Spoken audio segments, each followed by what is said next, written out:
यीशु तेरे करीब आने से जिंदगी मेरी बदल गई।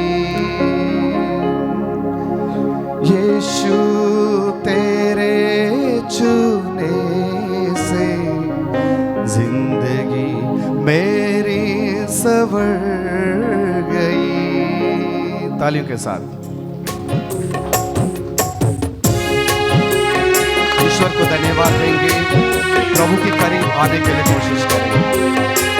प्रभु से प्रार्थना करिए, प्रभु मैं तेरा करीब आना चाहता हूँ ताकि मेरा जीवन, मेरा जिंदगी बदल जाए।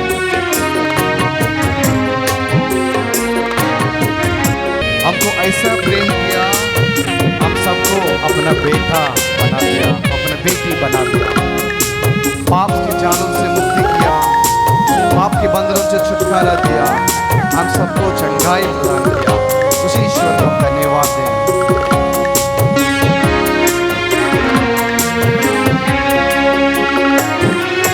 यीशु ने ऐसा प्रेम किया, मुझको अपना बेटा बनाया।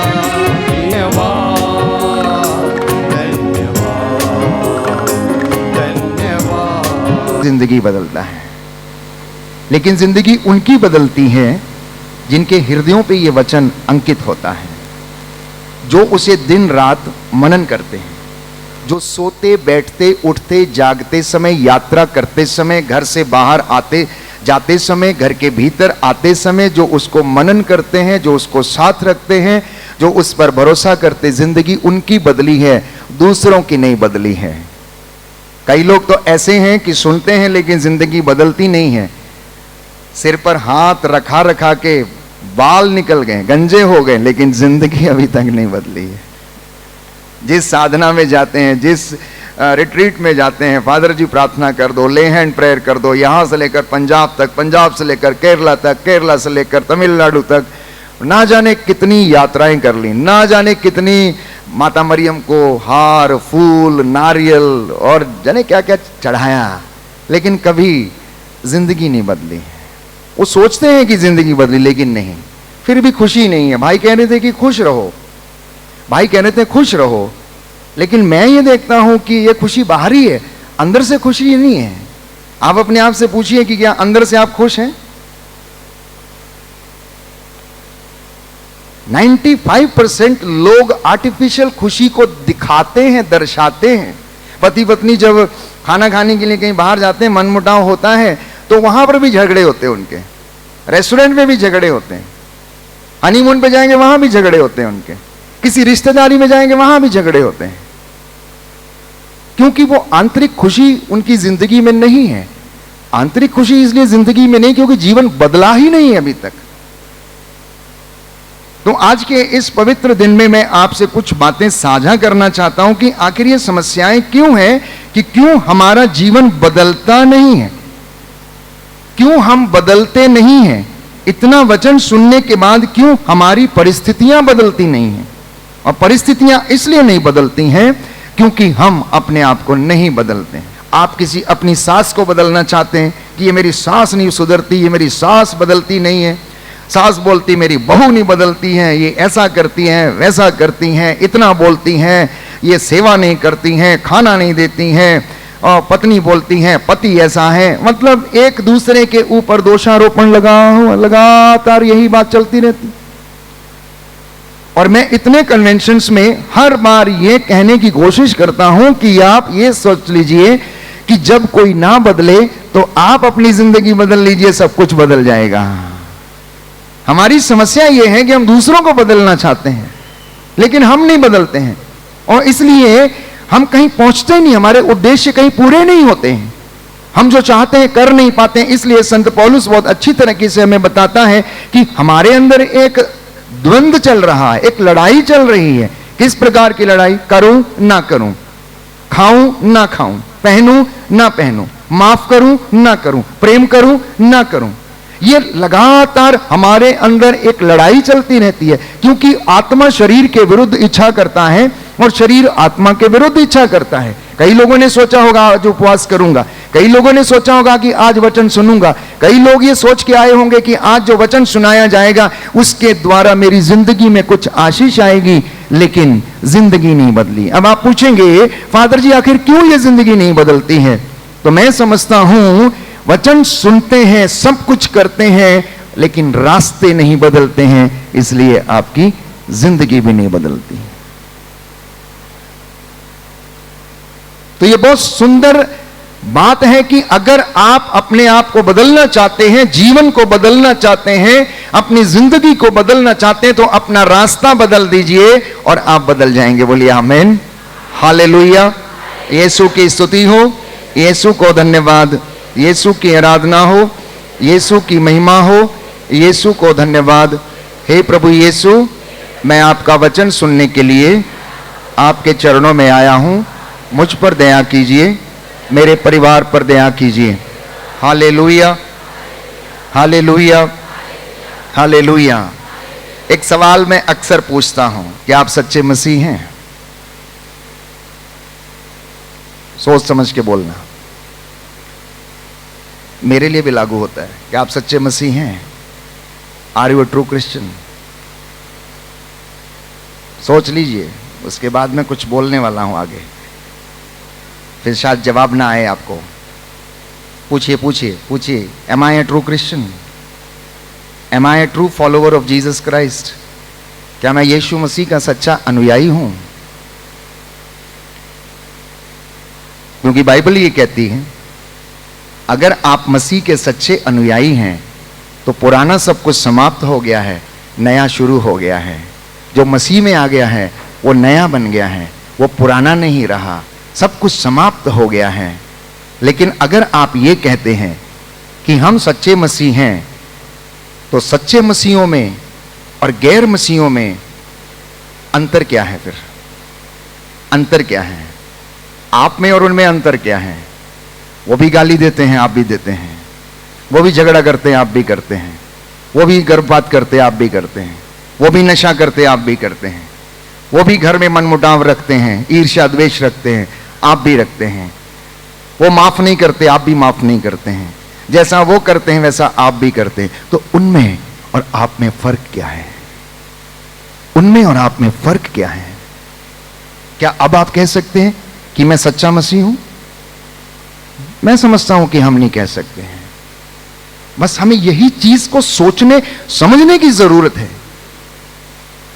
हम दिन रात प्रवचन सुनते हैं, बाइबल पाठ करते हैं, मिस्सा बलिदान में भाग लेते हैं, आराधना में भाग लेते हैं, लेकिन जीवन नहीं बदल रहा। आप में से ना जाने कितने लोग ऐसे हैं जिन्होंने ना जाने कितनी बार पोट्टा में साधना की, तमिलनाडु में साधना किया, दमोला के चर्च में साधना किया, यहां पर ना जाने कितने सत्संग अटेंड किए, लेकिन जिंदगी अभी भी नहीं बदली। फिर भी कुछ ना कुछ कसक जो है वो रह ही जाती है। क्यों रह जाती है?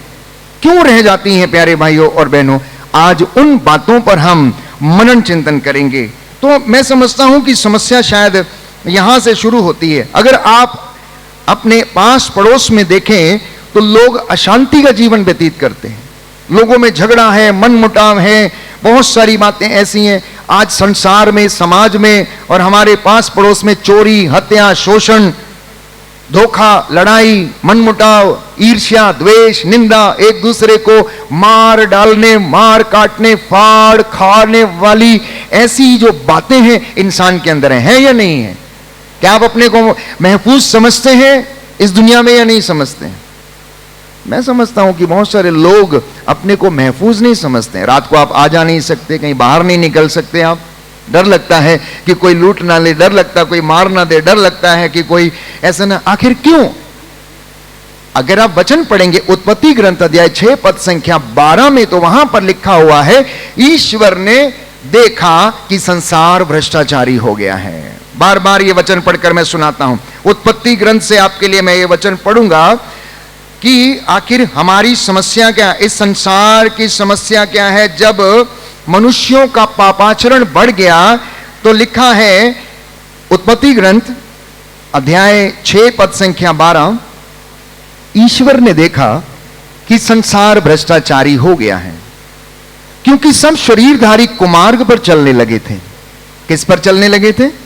कुमार्ग पर चलने लगे थे। कुमार्ग का मतलब क्या है? गलत रास्ते पर। जो रास्ता अच्छा नहीं था उस पे उन्होंने चलना शुरू कर दिया। ईश्वर ने नूह से कहा, मैंने सब शरीरधारियों का विनाश करने का संकल्प किया है, क्योंकि उनके द्वारा संसार हिंसा से भर गया है।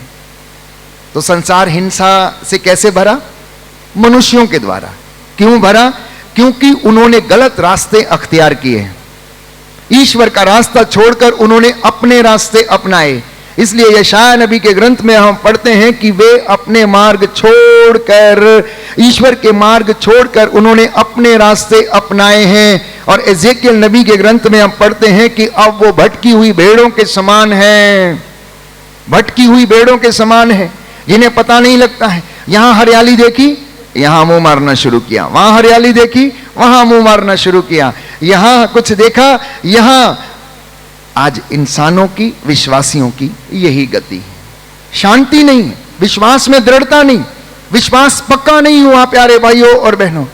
इसलिए जब आज इस वचन को हम सुनते हैं तो हम इन बातों पर आज मनन चिंतन करेंगे। तो मैं आपसे कह रहा था कि संसार हिंसा से भरा हुआ है, और यह हिंसा किसके कारण दुनिया में आई है? बाइबल कहती है मनुष्यों के द्वारा यह हिंसा दुनिया में आई है। याद रखिए, वो मनुष्य कौन है? वो मनुष्य आप और मैं हैं, जिन्होंने अभी तक अपने हृदयों का खतना नहीं किया, जिन्होंने अभी तक अपने विचारों का खतना नहीं किया, जिन्होंने अभी तक अपने मन का खतना नहीं किया है।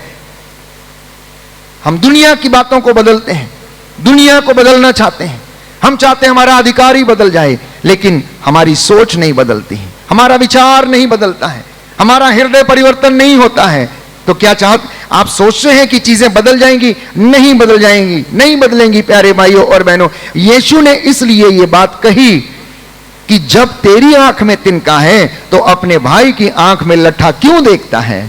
तो यहां से यह बात स्पष्ट होती है कि सबसे पहले मुझे अपने हृदय को परिवर्तित करना है, अपनी सोच को परिवर्तित करना है।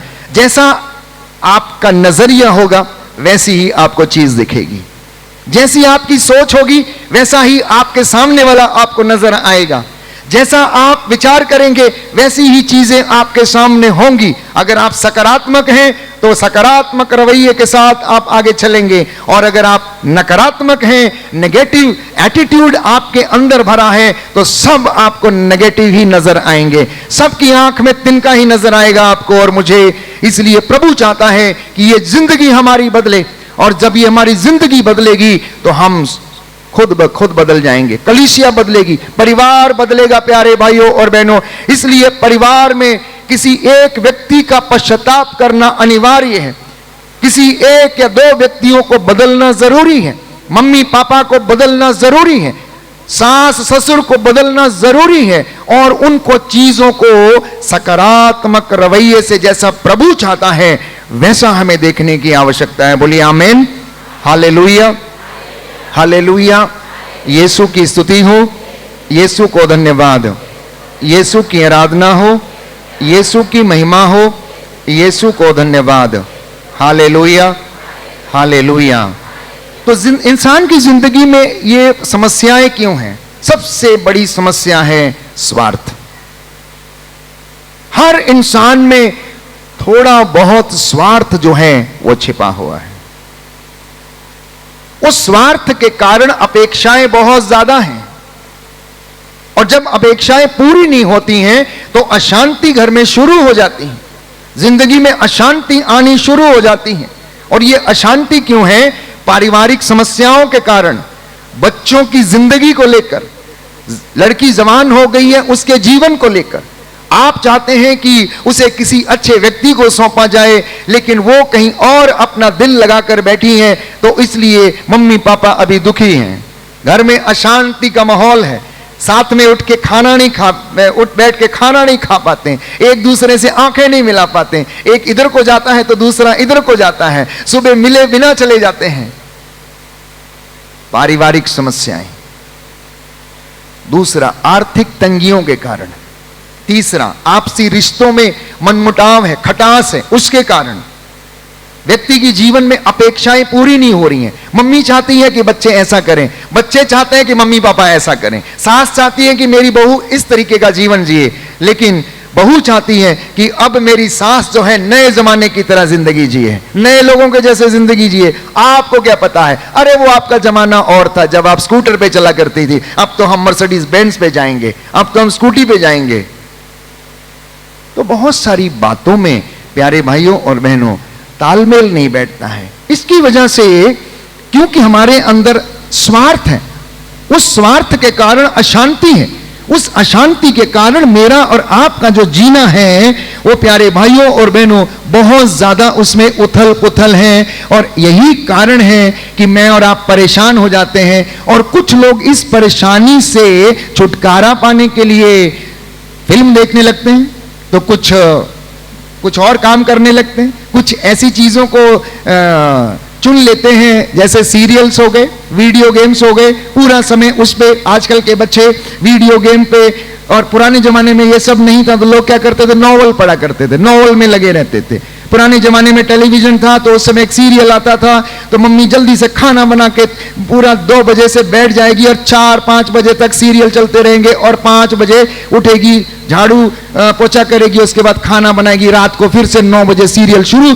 और उसके बाद 12 बजे खत्म होगा, फिर मम्मी सोएगी और सुबह उठ के बच्चे को भेज दिया, फिर से एक सीरियल 10 बजे शुरू हुआ। क्यों? क्योंकि टाइम पास नहीं होता था, टाइम पास नहीं होता। तो इंसान अपनी अपनी सहूलियत के अनुसार अपना अपना रास्ता खोज लेता है कि कैसे मैं टाइम पास करूंगा। अब जिनको कुछ बनने की इच्छा है, जिन बच्चों को कुछ बनने की इच्छा है, आईपीएस आईएएस ऑफिसर्स बनने की इच्छा है, साइंटिस्ट बनने की इच्छा है, स्पोर्ट्स पर्सन बनने की इच्छा है, कमाने की इच्छा है, तो वो उस तरीके का काम करते हैं, उस तरीके का काम करते हैं। तो प्यारे भाइयों और बहनों, अगर देखा जाए तो इंसान की जिंदगी में इतनी उथल पुथल है कि इसको एक पैमाने पर रखना बहुत मुश्किल है। एक पैमाने पर रखना इसको बहुत मुश्किल है। जैसे जैसे समय बीतता जा रहा है, हमारी समस्याएं बढ़ती जा रही हैं, महंगाई बढ़ती जा रही है, आय कम है, अपॉर्चुनिटीज कम है, कॉम्पिटिशन्स ज्यादा हो गए हैं, लेकिन हमारी जो आदत पड़ी हुई थी उस आदत को अभी बदलने की आवश्यकता है। आपके बच्चे अब 5G वाले बच्चे हैं और आप अभी 2G वाले ही हैं, जिनको मोबाइल चलाना भी नहीं आता। समझ रहे नहीं कि समझ रहे? आपका बच्चा 5G है और आप अभी 2G में ही हैं, क्योंकि जितनी रफ्तार से वो सोचते हैं उतनी रफ्तार से आपकी फ्रीक्वेंसी नहीं चलती है। ये फर्क है। अब इसमें तालमेल बिठाना, इससे परिवारों में एकता लाना, ये आपके लिए मेरे लिए एड़ी चोटी का खेल है प्यारे भाई और बहनों। Hallelujah, hallelujah. यीशु की स्तुति हो, यीशु को धन्यवाद, यीशु की आराधना हो, यीशु की महिमा हो, यीशु को धन्यवाद। Hallelujah, hallelujah. हम में से बहुत लोग सोचते हैं कि हम बड़े हो रहे हैं। हम बड़े नहीं हो रहे हैं, हम घट रहे हैं, हम घट रहे हैं, हम घट रहे हैं। जिस दिन आपको यह समझ में आ जाएगा कि हम छोटे हो रहे हैं, उस दिन आपकी जिंदगी में खुशियां ही खुशियां आ जाएंगी प्यारे भाई और बहनों। कभी यह नहीं कहना कि मैं बड़ा हो रहा हूं, मैं बुजुर्ग हो रहा हूं, बल्कि मैं छोटा हो रहा हूं क्योंकि मेरी जिंदगी के दिन कम हो रहे हैं। मेरे लिए स्वर्ग का या नरक का द्वार जो है सामने नजर आ रहा है। वहां पर स्वास्थ्य अच्छा है तो 70 बरस और स्वास्थ्य खराब है तो 60 बरस। आज हमारी जिंदगी के दिन कितने हैं आप जरा सोच के देखिएगा। तो अपने मन में यह बिठा लीजिए कि आप क्या सोचते हैं अपनी जिंदगी को लेकर, कि मेरे पास केवल इतना समय बचा है और इतने समय में मैंने इतने काम करने हैं जो कि प्रभु की इच्छा के अनुसार होने चाहिए, वचन के अनुसार होने चाहिए। क्योंकि प्रभु का वचन ये कहता है, मेरे वचन आत्मा और जीवन है, यदि सावधानी से तुम इनका पालन करोगे तो तुम्हें लंबी आयु प्राप्त होगी, तुम दीर्घ आयु होगे और आत्मा के उत्तम वरदान आपको मिलेंगे। बोलिए आमीन, हालेलुया, हालेलुया। यीशु की स्तुति हो, यीशु को धन्यवाद, यीशु की आराधना हो, यीशु की महिमा हो, यीशु को धन्यवाद। हालेलुया। तो इन सारी चीजों को यदि कुल मिला के देखा जाए तो आज इंसान की जिंदगी जानते हैं कैसी है? एक तरफ पाप, दूसरी तरफ पुण्य, एक तरफ सेवा, दूसरी तरफ झूठ बोलना, एक तरफ सत्य बोलना, दूसरी तरफ झूठ बोलना, एक तरफ भलाई करना, दूसरी तरफ बुराई करना, एक तरफ प्रेम करना, दूसरी तरफ घृणा करना। अभी आपने प्रेम किया और बाहर जाके आप किसी से घृणा की बातें करते हैं। अभी आप प्रकाश में हैं तो उसके बाद आप अंधकार में रहने की कोशिश करते हैं। ये मेरी और आपकी जिंदगी है। और इसी कशमकश में इंसान, प्यारे भाइयों और बहनों, डिप्रेशन में चला जाता है, अपने जीवन को खो देता है, बच्चों से अलग हो जाता है, घर बर्बाद हो जाते हैं। लेकिन फिर भी हमें आंतरिक खुशी जो है वो नहीं मिलती है। और इंसानी जिंदगी में विपत्तियों का जो मूल कारण है प्यारे भाइयों और बहनों, वो है ईश्वर की आज्ञा का पालन नहीं करना, ईश्वर के वचन पर नहीं चलना। ये इंसान की जिंदगी में जो मुख्य कारण है, विपत्तियों के जो मुख्य कारण है, वो इसलिए है। दूसरी बात, अपने रास्ते चुनना और उन पर चलना, ये इंसान की जिंदगी में विपत्तियों का अपना मूल कारण है। फॉर एग्जाम्पल, मम्मी पापा जो अनुभवी हैं, बुजुर्ग जो अनुभवी हैं, अपने बच्चे से ये कहते हैं, बेटा देखो तुम्हारे लिए अभी ये उचित नहीं है कि आप ज्यादा रफ्तार वाली गाड़ी लेकर रोड के ऊपर उतरो, क्योंकि जमाना अच्छा नहीं है, गाड़ियां बहुत आती जाती। बेटा कहता है नहीं नहीं, मैं तो चलाऊंगा, मैं तो चलाऊंगा। मम्मी को पता है, पापा को पता है कि अभी ये नहीं कर पाएगा, लेकिन वो ये डिसाइड करता है कि मैं चलाऊंगा, और जाता है, एक्सीडेंट होता है, उसके बाद अस्पताल पहुंचता है। कई परिवारों में, कई जगह पर ऐसा होता है। जब कोई व्यक्ति अपना रास्ता अपने हिसाब से चुनता है तो उसे दुर्घटनाओं का सामना करना पड़ता है। हालेलुया, हालेलुया, यीशु की स्तुति हो, यीशु को धन्यवाद, यीशु की आराधना हो, यीशु की महिमा हो, यीशु को धन्यवाद। हालेलुया। तो मैंने क्या कहा? विपत्तियों का मूल कारण क्या है? ईश्वर की आज्ञा का पालन नहीं करना। संसार भ्रष्टाचारी हो गया है, किसके कारण? इंसानों के कारण, क्योंकि मनुष्य कुमार्ग पर चलने लगे हैं।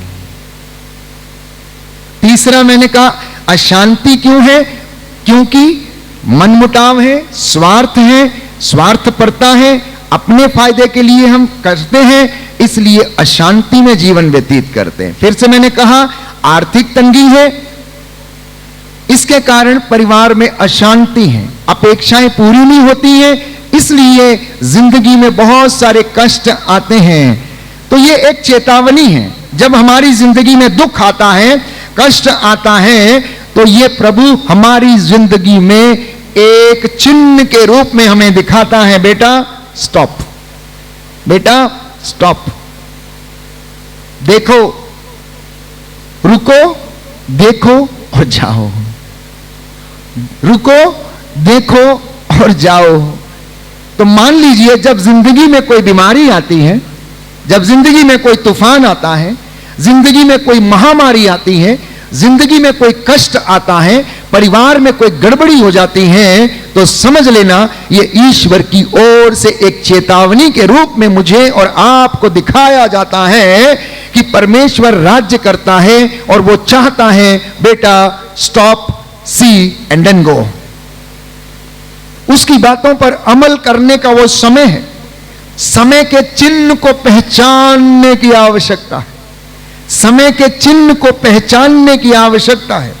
कोरोना आया, इसके पहले बहुत सारी महामारियां आई, इसके पहले बहुत सारी महामारियां आई।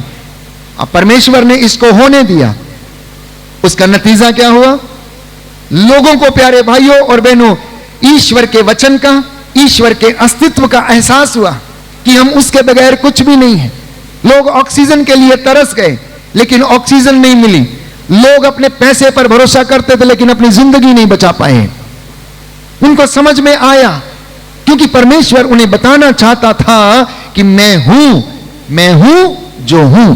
प्रभु मेरा नाम है, ईश्वर मेरा नाम है, मैं अपनी महिमा किसी को भी नहीं दे सकता। यशायाह नबी का ग्रंथ अध्याय 42 में हम पढ़ते हैं कि मैं वो प्रभु हूं, मैं अपनी महिमा किसी मनुष्य या किसी मूर्त को नहीं दे सकता हूं। वचन हमसे बातें करता है, हमें बताता है कि बेटा समय के चिन्हों को पहचानो। हालेलुया। दाहिना हाथ उठाकर बोलेंगे हालेलुया, हालेलुया। यीशु की स्तुति हो, यीशु को धन्यवाद, यीशु की आराधना हो, यीशु की महिमा हो, यीशु को धन्यवाद। Hallelujah, hallelujah. जैसे आपकी बातें हैं, प्रभु हमारी जिंदगी में ऐसा क्यों नहीं होता, प्रभु ये मेरी जिंदगी में क्यों नहीं, मैं मकान बनाना चाहता हूं लेकिन हो नहीं रहा, प्रभु मेरा केस फाइनल नहीं हो रहा है, व्हाट इज द प्रॉब्लम, 10 साल हो गए, 15 साल हो गए, क्यों ये फाइनल नहीं हो रहा है।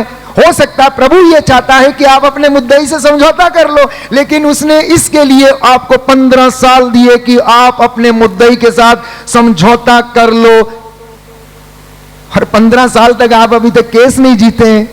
हो सकता है, मैं आपसे सकारात्मक रवैये की बात कर रहा था, पॉजिटिव एटीट्यूड की बात कर रहा था मैं, कि परमेश्वर हमसे क्या चाहता होगा। यदि किसी का केस सॉल्व नहीं हो रहा तो परमेश्वर ये चाहता है, सोचता होगा कि काश मेरा ये बेटा, मेरी ये बेटी समझ जाए, मुद्दई से समझौता कर ले, इसके लिए ये अच्छा होगा कि इसको जेल में न डाला जाए, इसलिए समय पर समय देता गया। कभी जज नहीं बैठता है तो कभी वकील नहीं आता है, तो कभी तारीख आगे शिफ्ट हो जाती है। क्या हम ऐसा सोच नहीं सकते? क्या हम ऐसा सोच नहीं सकते? अगर हम प्रभु की इच्छा को समझने की कोशिश करें, उसके वचन को पढ़ने की, सोचने की कोशिश करें, तो मैं समझता हूं कि ऐसा भी संभव हो सकता है कि प्रभु ये चाहता है कि हम अपने मुद्दई से समझौता कर लें। यीशु ने कहा, कचहरी जाते समय तुम अपने मुद्दई से समझौता कर लो, कहीं ऐसा ना हो कि वो तुम्हें जल्लादों के हवाले कर दे, कहीं ऐसा ना हो कि तुम्हें बंदी गृह में डलवा दे, कहीं ऐसा ना हो कि वहां पर तुम्हें चक्की पीसनी पड़े, तब तुम कौड़ी कौड़ी ना चुका दोगे, तुम्हें वहीं रहना पड़ेगा। कैसा नहीं हो सकता? तो बाइबल प्यारे भाइयों और बहनों क्षमा और प्रेम पर आधारित है। बाइबल क्षमा और प्रेम पर आधारित है, और प्रभु चाहता है कि हम इन दोनों वर्चूज को अपनाएं। प्रभु चाहता है कि ये दोनों गुण मसीहों के जीवन में इनकलकेट हों। इसलिए मैंने आपसे कहा, अब आप बताइए कि क्या आप सच्चे मसीह हैं या नहीं हैं? क्या आप सच्चे मसीह हैं या नहीं हैं? यदि आप सच्चे मसीह हैं तो आप क्षमा करने में असमर्थ क्यों हैं? यदि आप सच्चे मसीह हैं तो सेवा करने में पीछे क्यों हैं? यदि आप सच्चे मसीह हैं तो आपके घर में मन मुटाव, लड़ाई झगड़ा क्यों होता है? अब कोई व्यक्ति ये कहेगा, फादर जी ये तो स्वाभाविक है, जहां पर 2 बर्तन रहेंगे आवाज तो आएगी। आवाज आने का ये मतलब नहीं है कि वो जिंदगी भर टुक टुक टुक टुक टुक टुक कट कट कट कट कर करती रहे। कभी तो अंत होना चाहिए कि नहीं होना चाहिए? होना चाहिए कि नहीं होना चाहिए? ये अंत कब होगा? जब वचन आपको यह बताएगा, जैसे मैंने तुम्हें क्षमा किया तुम भी एक दूसरे को क्षमा करो। क्या तुम चाहते हो तुम्हें लंबी आयु मिले? तो वचनकार ये कहता है, अपने होठों को बुराई की बातें ना बोलने दो, अपने हृदय में मनमुटाव मत रखो, अपने हृदय में ईर्ष्या की भावना ना रखो। इसलिए मैंने कई मर्तबा, कई मौकों पर यह बात को कहा कि आप में और हम में से बहुत सारे लोग इसलिए जिंदगी में खुश नहीं रहते हैं क्योंकि हम किसी तीसरे व्यक्ति की सोच से संचालित होते हैं, वो हमें कंट्रोल करता है। फॉर एग्जाम्पल, यदि हमारा किसी से मनमुटाव है तो हम उसी के बारे में सोचते रहते हैं। घर में अपनी जिंदगी से ज्यादा हम उसको तवज्जो देते हैं। वो हमारी जिंदगी में क्या करता, वो हमारे लिए क्या कहता है, ये पड़ोसन हमारे लिए क्या करती है, रोज हमारे द्वार पे चप्पल रख के चली जाती है, रोज हमारा ऐसा करती। मतलब हम दिन और रात के 24 घंटों में कम से कम 4 घंटे उस व्यक्ति के विषय में बातें करते हैं जिसका हमारी जिंदगी से कोई लेना देना नहीं है। हम ये नहीं सोचते हैं कि आज परमेश्वर का वचन मुझे क्या कह रहा है, हम ये नहीं सोचते हैं कि हमारा आज का उद्देश्य क्या है, हम ये नहीं सोचते हैं कि आज हम खाना और स्वादिष्ट कैसे बनाएंगे। खाना बनाते समय ईर्ष्या, निंदा और ये तमाम बातें जो हैं हमें अपने अधिकार में लेके रहते हैं। आप में से जितने भी लोग बैठे हैं, आस्क योरसेल्फ सिंसियरली कि हमारे दिन और रात के जो घंटे होते हैं, हो सकता है 7 घंटे आप सोते होंगे, हो सकता है 8 घंटे आप काम करते होंगे, हो सकता है 2-4 घंटे आप टीवी पे और इस पे मोबाइल पे रहते होंगे, तो जब आप आपस में रहते हैं तो किन बातों को आप चर्चा करते हैं, किन बातों के विषय में आप सोचते हैं? मैं आपसे ये सवाल कर रहा हूं, अगर आज आपने ये जिंदगी में सोच लिया, निर्धारित कर लिया कि ये मेरी जिंदगी के लिए अच्छा नहीं है, तो आपका जीवन बदल जाएगा। बोलिए आमीन, हालेलुया, हालेलुया, हालेलुया। यीशु की स्तुति हो, यीशु को धन्यवाद, यीशु की आराधना हो, यीशु की महिमा हो, यीशु को धन्यवाद। तो अशांति, विपत्ति, दुख, कष्ट, महामारी और अनेक प्रकार की ऐसी बुराइयां ये जिंदगी में क्यों आती हैं? मैंने आपसे ये कहा कि ये परमेश्वर मुझे और आपको चेतावनी देता है, बेटा अब रुकने का समय है, बेटा अब देखने का समय है, बेटा अभी चिन्हों को पहचानने का ये समय है और अपनी जिंदगी को बदलने का ये समय है। तुम मेरे पास लौटो और मैं तुम्हारे पास लौटूंगा। बोलिए आमीन, हालेलुया, हालेलुया।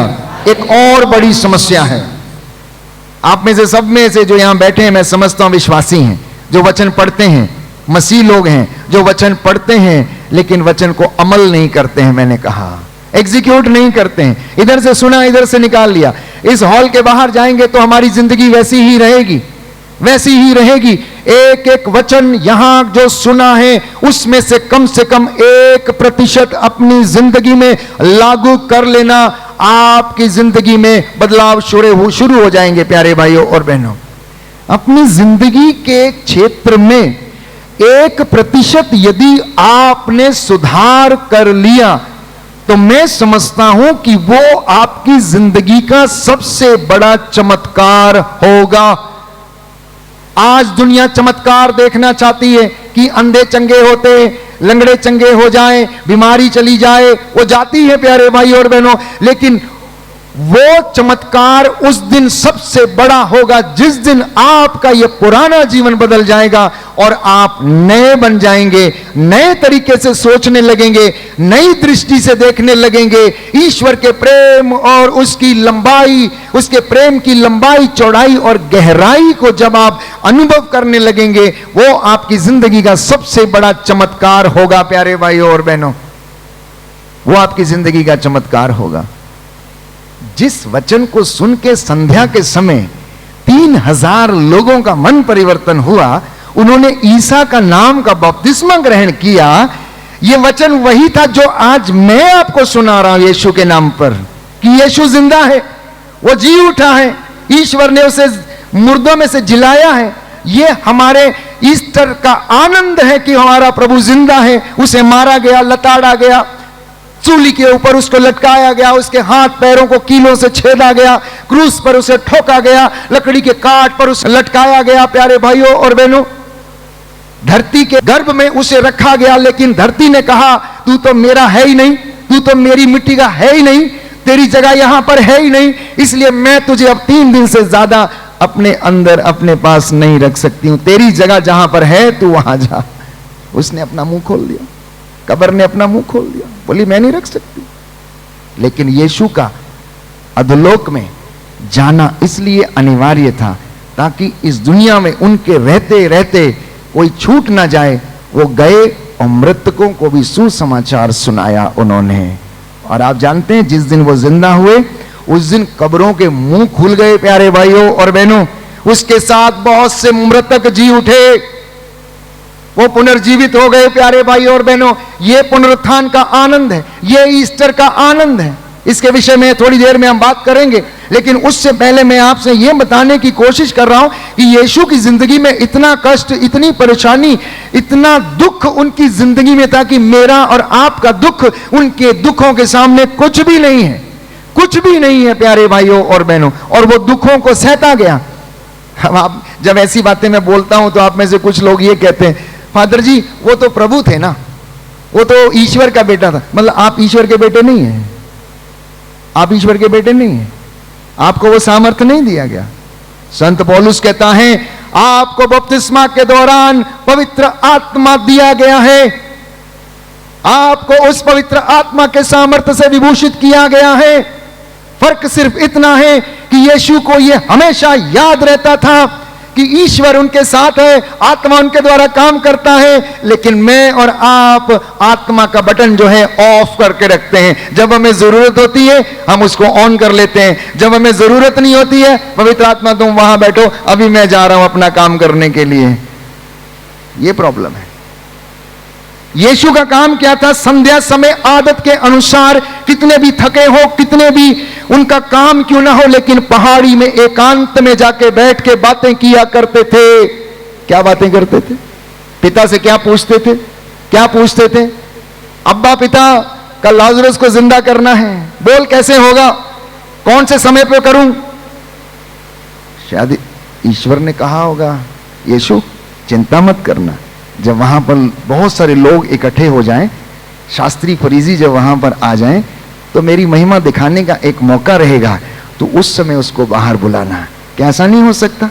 यदि आप उसको ऐसा सोचे कि वो जिंदा परमेश्वर है, मेरे और आपके जैसा उसका रूप था, वो रूप लेकर उसको इस दुनिया में आया था, यदि हम इन बातों से उसको देखें, इन बिटवीन द लाइन हम पढ़ें, अगर यीशु मसीह मेरे जैसा जवान, प्यारे भाइयों और बहनों, 33 साल का नवयुवक अपनी भरी जवानी में अगर ईश्वर का काम कर रहा था, संध्या के समय पिता से बातें करने के लिए जाया करता था, तो मैं समझता हूं कि वो यही कहता होगा कि हे पिता, आज मुझे यहूदियों, शास्त्रियों, फरीजियों का सामना करना है। देख, मैं योग्य नहीं, परंतु तेरा आत्मा मुझ पर देना और मुझे बोलने के लिए वचन देना। इसलिए जब पाप में पकड़ी गई स्त्री को पत्थरों से मारने के लिए उसे लाया गया, लोग उसे पत्थरों पर मार रहे थे, उन्होंने कुछ नहीं कहा और बैठकर धरती पर लिखने लगे, और उनके मुख से ये वचन निकला कि तुम में से जिसने जो निष्पाप हो, सबसे पहले वो इसके ऊपर पत्थर मारे। ये वचन कहां से आ गया? ये वचन कहां से आ गया? पवित्र आत्मा ने उसके मन में यह वचन डाला कि इस भीड़ का सामना करने के लिए इस वचन को बोलना होगा, क्योंकि यीशु ने कहा कचहरी जाते समय तुम्हें पहले से कुछ भी सोचना नहीं कि तुम्हें क्या बोलना है, लेकिन तुम्हें वचन दिया जाएगा। अगर तुम मुझ में विश्वास करोगे और मैं तुम्हें वचन दूंगा, तुम्हारे होठों पर मैं उन वचनों को रखूंगा और उन वचनों का कोई तोड़ नहीं होगा, कोई सामना उनका नहीं कर पाएगा। यह सामर्थ्य था यीशु की प्रार्थना में, यह सामर्थ्य था उनके डिस्कशन में, यह सामर्थ्य था। लेकिन मैं और आप जाते हैं, थोड़ी देर ताली बजाकर आते हैं, स्तुति करके आते हैं, बातें ही नहीं करके आते, पूछते ही नहीं है प्रभु से मेरी जिंदगी कैसी होगी, प्रभु मुझे बता। मैं आपसे विश्वास दिलाता हूं, प्रभु से कहना कि प्रभु मुझे बता, मेरे 60 साल की आयु में आप क्या करने वाले हैं, अपने विचार मेरी जिंदगी में प्रकट कर, क्योंकि बाइबल तो यही कहती है, यिर्मयाह नबी का ग्रंथ अध्याय 29 पद संख्या 11 में, मैंने तेरे लिए योजना बनाई है, मैंने तेरे हित की योजना है, तेरे हित की योजना है। पूछना मेरे हित की योजना कब आएगी, पूछना मेरे हित की योजना कब आएगी प्रभु, कौन सी योजना है जो मेरे हित की है। वो कहता है जैसा तू सोचता है मैं वैसा नहीं सोचता, तू सोचता है कि मैं एक अच्छी गाड़ी ले लूं, मैं लोन पे ले लूं, पर मुझे पता तेरा लोन अदा नहीं होगा, तू जिंदगी भर लोन की गुलामी में रहेगा, इसलिए मैं नहीं चाहता हूं तेरा ये लोन ही पास ना हो जा, तेरी फाइल ही आगे नहीं बढ़ेगी। इसलिए कई लोगों की फाइल, प्यारे भाई और बहनों, 10-10 बार रिजेक्ट होती है, 15-15 बार रिजेक्ट होती है, फाइनल नहीं होता है। प्रभु जानता है कि ये व्यक्ति कर नहीं पाएगा, ये व्यक्ति दे नहीं पाएगा।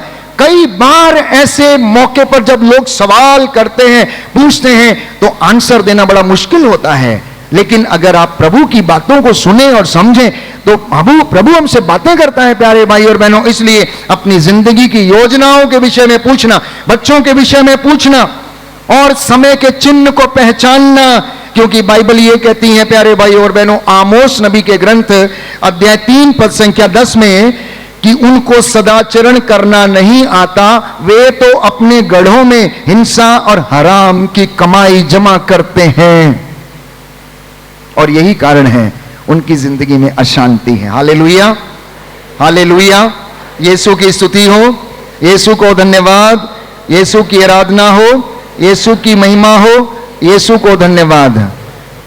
इसलिए प्रभु की एक शिकायत है, जब आप उससे ये कहते हैं कि प्रभु ये दुनिया में क्यों नहीं होता, ये इसकी जिंदगी में ऐसा क्यों नहीं होता, तो प्रभु कहता है कि इनको सदाचरण करना नहीं आता है, ये अपने गढ़ों में हिंसा की कमाई जमा करते हैं, हराम की कमाई जमा करते हैं, इसलिए तुम्हारे अधर्म ने तुमको ईश्वर से दूर करके रखा है।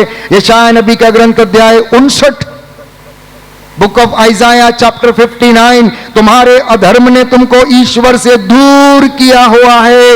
इसलिए मेरे बेटे मेरी बेटी, अब ये समय है तुम मेरे पास लौट कर चले आओ, प्रायश्चित करो, जिससे कि मैं तुम पर दया कर दूं, मैं तुम पर दया कर दूं। इज़राइल प्रभु की चुनी हुई प्रजा थी। कुछ वचन हम पढ़ते हैं कि प्रभु का दुख इस दुनिया के विषय में, मेरे और आपके विषय में, चुनी हुई प्रजा के विषय में क्या है प्यारे भाई और बहनों। होशिया नबी का ग्रंथ अध्याय 10 पद संख्या 13 और उससे आगे, book of Hosea chapter 10 verse 13 onwards. तुमने अधर्म के बीज बोकर हल जोता था, तुमने अधर्म के बीज बोकर हल जोता था, अतः तुम्हारी फसल अधर्म ही है और तुमको विश्वासघात का फल खाना पड़ा है। तुमने अपने रथों पर और सेना बल पर भरोसा रखा है, इसलिए तुम्हारे लोगों के बीच भीषण युद्ध छिड़ जाएगा तथा तुम्हारे किले नष्ट हो जाएंगे।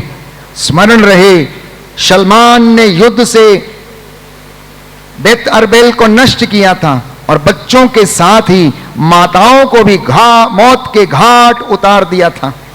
इज़राइल के घराने, तुम्हारी दुष्टता के कारण तुम्हारी भी यही गति होगी और भोर को इज़राइल के राजा का पूर्ण विनाश होगा।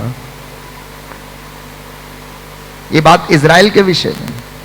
आप और मैं कौन है? आप और मैं कौन है? Book of Hosea chapter 10 verse 13 I read for you. Hosea नबी का ग्रंथ अध्याय 10 पद संख्या 13 से मैंने आपके लिए पढ़ा।